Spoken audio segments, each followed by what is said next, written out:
So welcome back after Bein Hazmanim. We're learning the Sefer Yetzira. I want to take the shir in a little bit different direction tonight, based on the text. And it turns out it's the text. When I go online to study the text, there's Sefer Yetzira on Sefaria, and there's Sefer Yetzira Nusach Hagra. And the truth is, there's a number of nuschos, a number of different versions of the text. It's a very ancient text, right? It goes back to Avraham Avinu. And so there's different variant text, and that's sort of part of the story. And I like using the Vilna Gaons, first of all, because he's such a great authority on all this stuff, and he has his own commentary on it, which is wonderful. But tonight we have something really fascinating that in the text of the Sefer Yetzira, he has a quote from Sefer Iyov.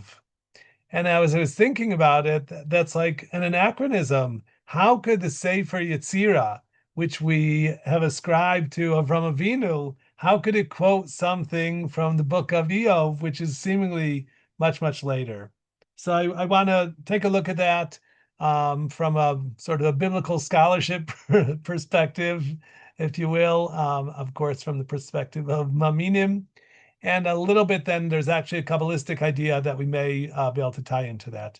Is So it let's be, actually yes, quoting Iyov, or is it just something that is like very parallel to something that Iyov look published at later? the text we're about to reach him and says Shenamar. It says Hmm. as it is said, right? So it's like quoting a pasuk.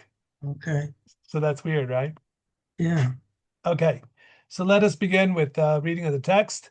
Shalosh. We're enumerating. I guess it's hard for me to say even spheros. Esther spheros blima achas, and then we had shtayim, and so now we're in shalosh. Shalosh, mayim miruach. Three, water from breath. Okay. Now here they're interesting verbs. Chakak v'chatsav bahen. Chof beis oisiois. Mitohu uvohu. With it, no, with them. Yeah, this is not a right translation. With them, let's say the Mayim Miruach, which are the Arba Yosoidos, two of the Arba Yosoidos, with the Yosoidos, HaKadosh Baruch Hu engraved and carved the 22 letters. So that's again, look how early we are in the history of the universe when we're talking about HaKadosh Baruch Hu creating the letters from water and ruach. And we spoke about on an earlier occasion the breath of the glass blower, using the glass blower as a mushal for the way HaKadosh Baruch Hu breathed the soul into man, and the way he sort of breathes life and energy into the world. And we talked about how within the breath there's ruach, but there's of the four yesodos, there's really three. There's avir, there's like air, but there's also heat. It's hot air that comes out of your body, so it's like body temperature, which is warm, higher than room temperature. And then there's also moisture in your breath. So there's mayim, ruach, and eish in breath. And so this is going way back to a Kadosh Baruch Hu Kaviyachol breathing, at the very beginning of creation, where he's carving the 22 letters. And here it says he's carving them from Tohu Vavo. Now we recognize Tohu and Vo from the second pasuk in the Torah, or from the heart says so Vavo, v'choshech al pnei tehom. Ruach Elokim rachefes al pnei hamayim. So that Ruach Hashem and the Tohu Vavo are in the same place. And I remind you that when the Torah says v'haaretz hoisa so vavo, Rashi says on the hoisa that it precedes the previous pasuk. The first pasuk of the Torah is Bereshis bara, it's the creation, but the second pasuk is like a past perfect, and it's telling you what was prior to the creation. Okay, and what was prior to creation was tov vavo, and we're describing now that void and chaos. and that HaKadosh Baruch Hu is doing stuff in there with water and ruach, and he is engraving and carving letters, the 22 letters of the Aleph base, with which he's going to create then the whole universe. And I remind you a beautiful drash of Bereshis bara Elokim es Hashemayim. The S is Aleph Taf. Aleph Taf are the first and last letter of the Aleph base of the alphabet. So there's a remez in the first pasuk of the Torah that before God created the Shemayim and the Aretz, He created the Aleph base. Okay, so the second pasuk of the Torah, which speaks of Tohu Venvohu, are the components with which Hashem engraved and carved the letters of the Aleph base, and using them, he created everything else. So we're getting a little bit of an idea of a process here, a really primordial, really early process when a Kodesh Baruch Hu is calling into being the letters of the Aleph base in order to create the universe. So Tohu and Vo, the Ramban talks about them as, there's that, they use that Greek word hiuli, which is, very, very, it's not even matter. It's a substance that has no substance. And Tohu and Vo are like a Hebrew version of that. Bohu Tohu is like you look at it and you can't call it any name. And Bohu is already, it's beginning to take some form and you could do something with it. So those are Tohu Vavo, chaos and void.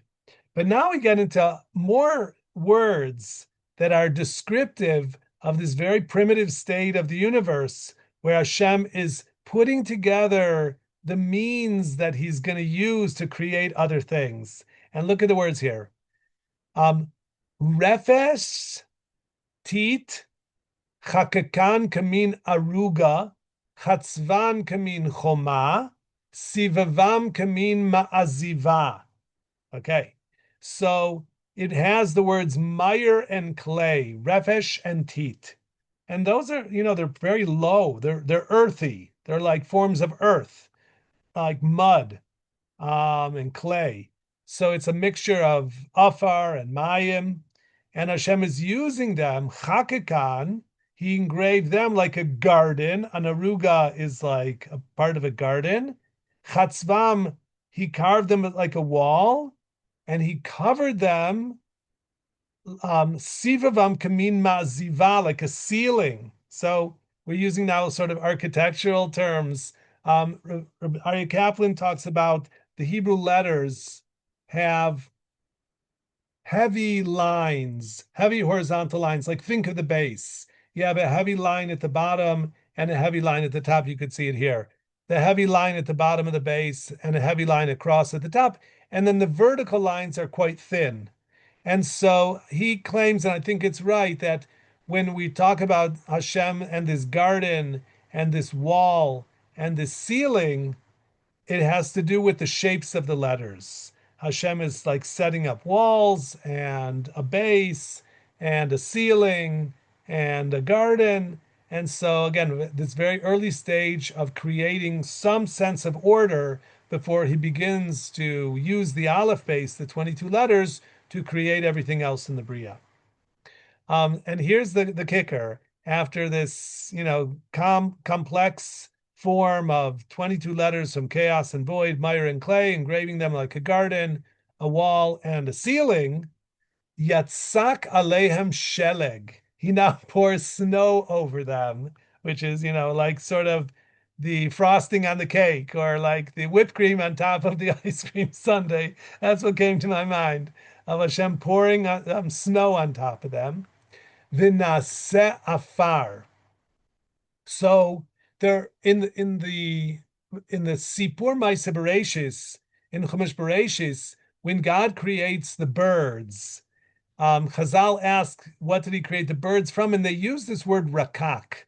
And rakak is a mixture, it's like mud, it's a mixture of clay, earth, and water.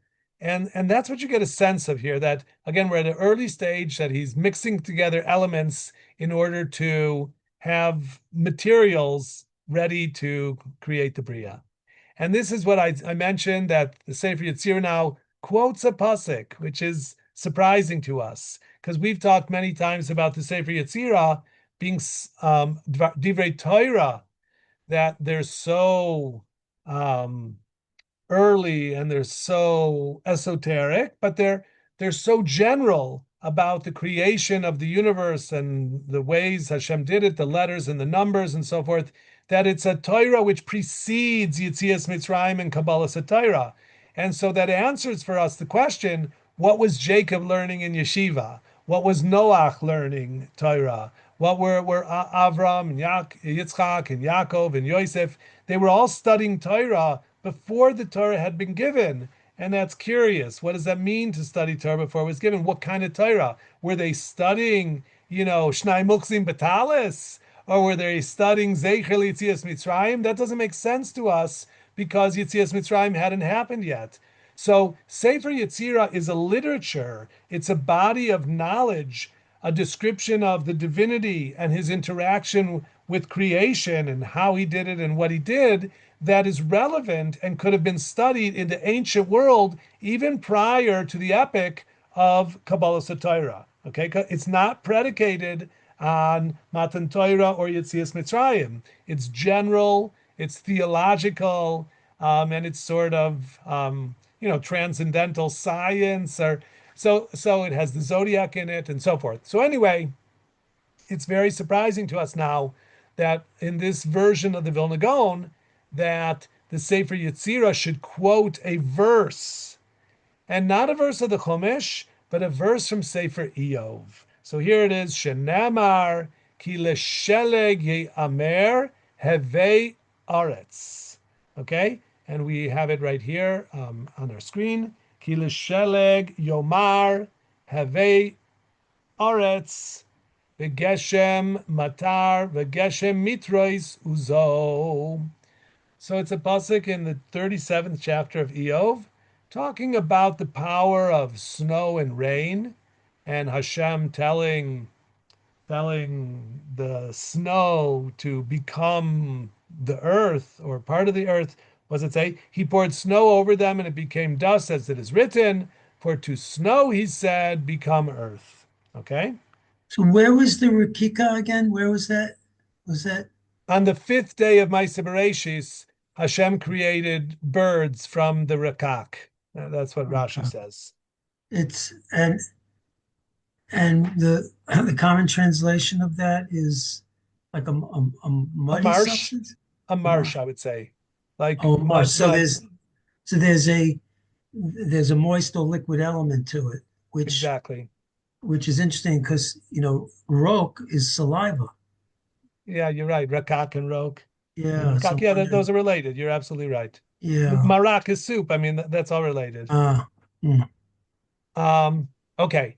So what I want to do now is sort of think about this in a little bit of creative way about how to put together the idea of this verse being quoted by the Sefer Yetzirah. So, a one scholarly way would be to say that this was added on later, right? And it crept into the text. And I think that's okay that, we have, let's call them Mishnayos of the Sefer Yetzirah, and some of them are ancient, and they go all the way back to Abraham. But then a later version incorporated this pasuk from Iyov. Okay, I think that's reasonable and possible.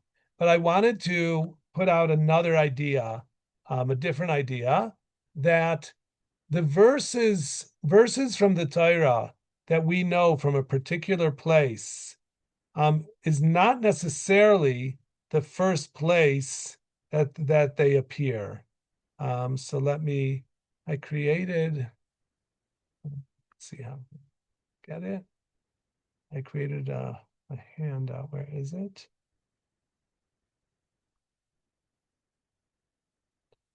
Excuse me 1 second. Okay, I think this will work. Okay, so Sefer Yetzirah quotes Iyov. How does that work? Ki l'sheleg yomar hevei aretz. And Tradition attributes every Yetzira to Avraham Avinu. If so, how does Avram quote a pasuk from Sefer Iyov, a book that post dates him? So the first angle is when did Iyov live? I wanted to review that because it's such a fascinating topic. The Gemara in Babasa says Chazal leave Iyov's own era strikingly unresolved. Some say that he lived in the time of Moshe, and some say he lived in the time of Yaakov Avinu. And even that Dina bas Yaakov Nasa, that he married Yaakov's daughter Dina. Some say he lived in the time of the judges. Some say he lived in Achashverosh. Some say he lived in the time of Malkat Shva, that's King Solomon. Some say B'Malkus Kasdim. Some say Me'oile Goila, from the returnees from Babylon to Eretz Yisrael. Some And say of he course, didn't live. the last one is Iyov lo haya velo nivra ele mashal haya. Yes, he's not a historical figure. He's a literary figure used to tell a story about basically the unscrutable ways of God. We can't understand, although we have generalities of schar v'onesh, and we have a covenant, but things happen, good things happen to bad people and bad things happen to good people, and we can't explain it all. And I just want to note, the name Iyov, if you ever thought about it, is Milashon Oyev. It's like an enemy. He's like, an enemy of God, Kaviyachol. And I think Chazal do address that a little bit. Anyway, so when did actually, let's see if I can do this. Better. When did Iyov really live? We don't know, okay? None of these put him in the time of Abraham. The earliest we have seemingly is Bimei Yaakov, okay? So let's talk about psukim, or words that became part of the canon, a part of the Tanakh, that we know them in one place, but they for sure pre-existed that. And my strong example is Hallel. Today, when I say Hallel, you know that we're talking about Mizmorim Kuf Yud Gimel to Kuf Yud Ches in Tehillim. And Tehillim you associate with David HaMelech, which is a very specific time in history, about 1,000 years before the Common Era. And the Gemara in Babasha says that David composed Tehillim al Yedei Asara Zgenim, including Moshe Rabbeinu and Avraham Avinu. So the texts of some of the kapitlik, the Mizmorim of Tehillim, predated David, it's true. But here's a Gemara in Psachim Kuf Yud Zayin, and it says, Moshe v'Yisrael amruhu b'shasha amdu alayam. Rabbi Eliezer says that the Jews recited Hallel at Yetzias Mitzrayim, okay? And Rabbi Yehuda and Rabbi Yeshua say at the war with the Canaanite kings, Dvorah and Barak, Chizkiyahu, different ideas. Could Hallel be a general shevach? As opposed to the specific? So maybe Hallel is recitation of praise for God upon a miracle, but lav dafka, the text as we have it in Kuf Yud Gimel to Kuf Yud Ches. That's for sure a possibility, Shimon. I definitely hold that's a possibility. The Reb Meir holds Kol Tishbachos Hamuras B'Sefer Tehillim Kulam David Amiram. So how, if David said it or prophesied it, how did they have it, 300 or 400 years earlier at Kriyas Yamsuf?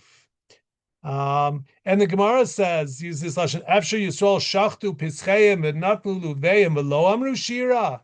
Could they have, done the lulav without Hallel? Would they have shechted the Korban Pesach without Hallel? And Shimon's answer is a possibility. They said some form of primitive Hallel and praises to God, which later David took it and edited it and put it into Sefer Tehillim as these kapitlik. So that is possible, sort of the evolution of the text of the Hallel. But here's what I want, my idea. Words of Ruach HaKodesh can precede their canonical home. So the same sugya has Ruach HaKodesh answering Yisrael's words at the Yam Suf, Lo Lanu, Hashem Lo Lanu, and then ultimately David uses those same words and puts them into Tehillim. So we have a process here where there could be a prophetic expression spoken in one era.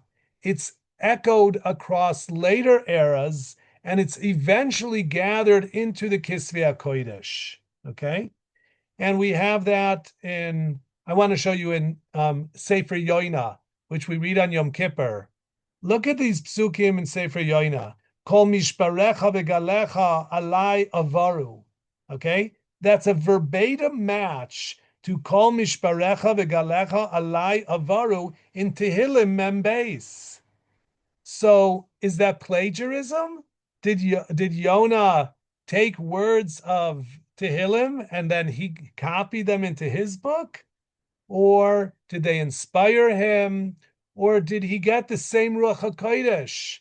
So you see there's a few more examples. Afafuni mayim ad nafesh, kivo mayim ad nafesh, karasi mitzara li al Hashem v'yaneni, min ametza karasi Hashem v'yaneni, nigrashti mineged einecha, nigrazti mineged einecha. So there's my idea is that prophecy and words of prophecy, and I think the same thing is true of Shema Yisrael Hashem Elokeinu Hashem Echad, right?